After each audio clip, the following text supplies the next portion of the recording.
Hello friends, आज से हम पढ़ेंगे मॉलिक्यूलर बायोलॉजी।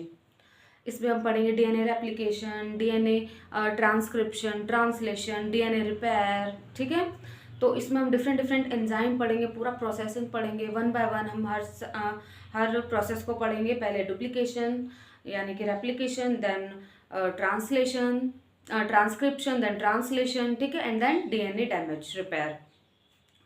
तो हम थोड़ा बिल्कुल बेसिक से स्टार्ट करेंगे। ठीक है, तो इसमें हम सबसे पहले जानेंगे कि डीएनए होता क्या है। तो डीएनए क्या होता है, डीएनए को रेप्लिकेशन की ज़रूरत क्यों पड़ती है। ठीक है, तो इतना तो सभी ने पढ़ा होगा कि सेल में, हर सेल में न्यूक्लियस होता है। ये न्यूक्लियस है। ठीक है, न्यूक्लियस में हमारा जेनेटिक मटेरियल यानी डीएनए होता है। एक्चुअल में ये डीएनए ही है जिसमें सारी हमारी इंफॉर्मेशन है। कौन सा प्रोटीन बनेगा, सारे जीन्स जितने भी हैं सब इसी में प्रेजेंट है डीएनए में। कि उसकी हाइट कितनी होगी, कैसे डिसाइड हो रहा है, सब डीएनए से डिसाइड हो रहा है। तो जेनेटिक इंफॉर्मेशन जो है वो डीएनए में स्टोर है। ठीक है, अब अगर सेल डिवाइड हो रही है, जहाँ पे सेल को रिपेयर होना है, सेल को जहाँ पे मल्टीप्लाई करना है, 1 से 2, 2 से 4 ऐसी सेल्स बनानी है। ठीक है, तो वहां पे क्या होगा, एक सेल से मान लीजिए 2 सेल बन रही है, ये एक सेल से 2 सेल। ठीक है, अब ये जो डीएनए था मान लीजिए एक सेल में आ गया। अब दूसरे सेल में अगर डीएनए नहीं होगा तो ये सेल में बाकी सब कुछ भी हो लेकिन कोई फर्क नहीं पड़ता। ये सेल जो है क्या होगी, इसका ये नॉन फंक्शनल होगी।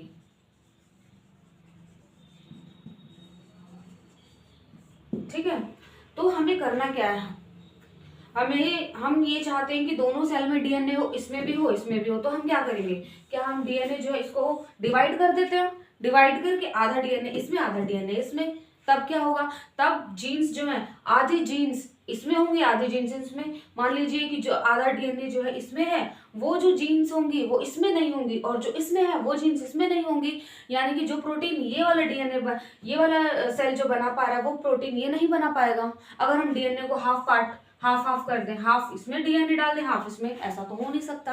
तो करना क्या होगा हमें, हम चाहते हैं कि जो डीएनए पहले पेरेंट में था एकदम एग्जैक्ट उसकी कॉपी जो है दोनों डीएनए के, दोनों जो सेल है, पेरेंट सेल, दोनों डॉटर सेल में एकदम एग्जैक्ट डीएनए आए।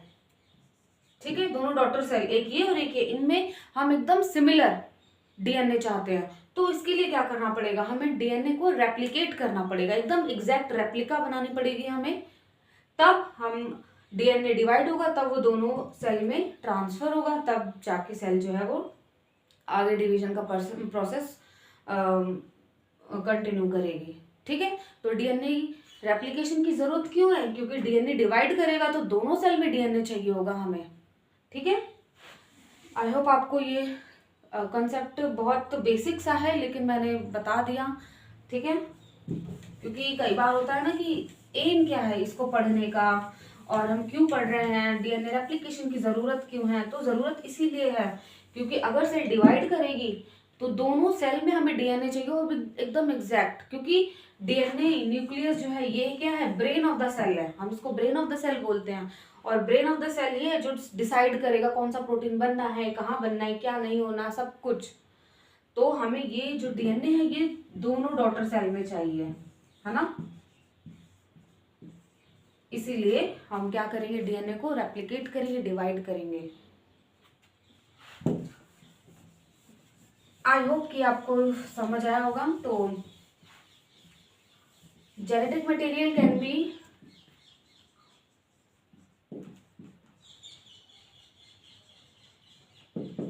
B DNA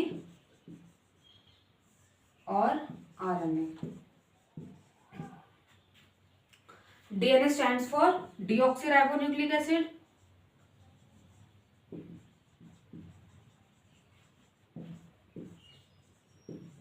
RNA stand for ribonucleic acid.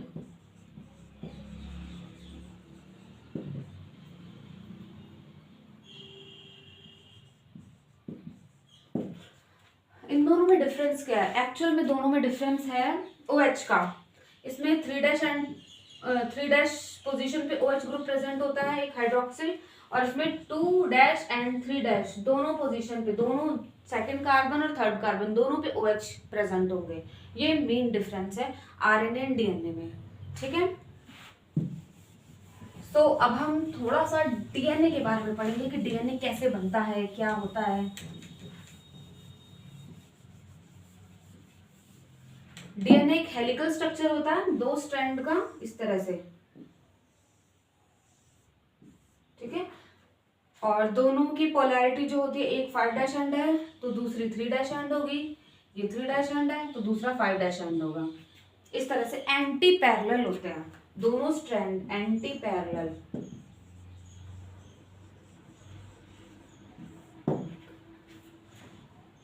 Okay, अब हम पढ़ेंगे DNA के कंपोनेंट्स के बारे में कि DNA में क्या क्या होता है, क्या क्या नहीं होता। ठीक है, सो DNA consist of nitrogenous base,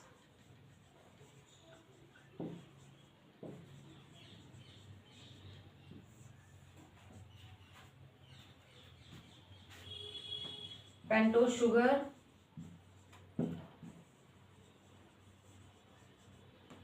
and phosphate group.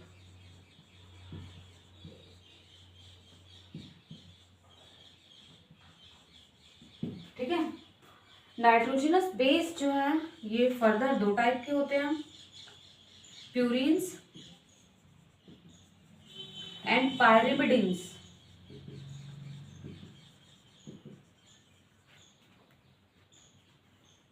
ठीक है, प्यूरिन्स में फिर 2 नाइट्रोजनस बेस होंगे, एडेनाइन एंड ग्वानिन।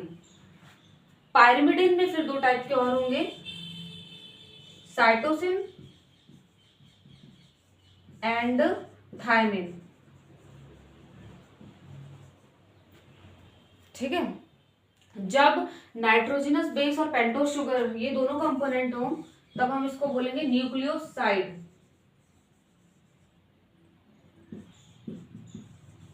और जब ये तीनों कंपोनेंट एक साथ है, इन तीनों कंपोनेंट को हम एक साथ बोलते हैं न्यूक्लियोटाइड।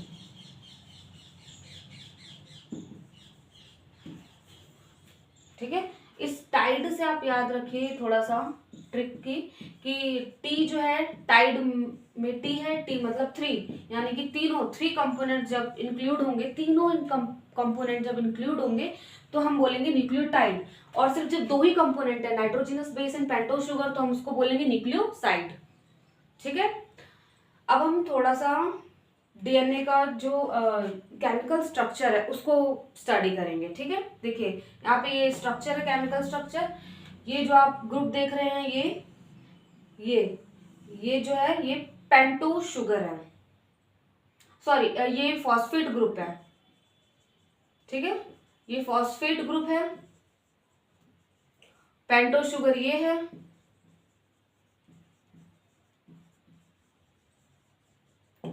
और ये एडेनाइन एंड थायमिन, ये दोनों क्या है, नाइट्रोजनस बेस।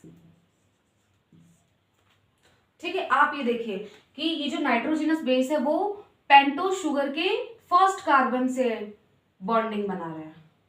ठीक है, ये है पूरा पेंटोज शुगर का स्ट्रक्चर, दिस इज।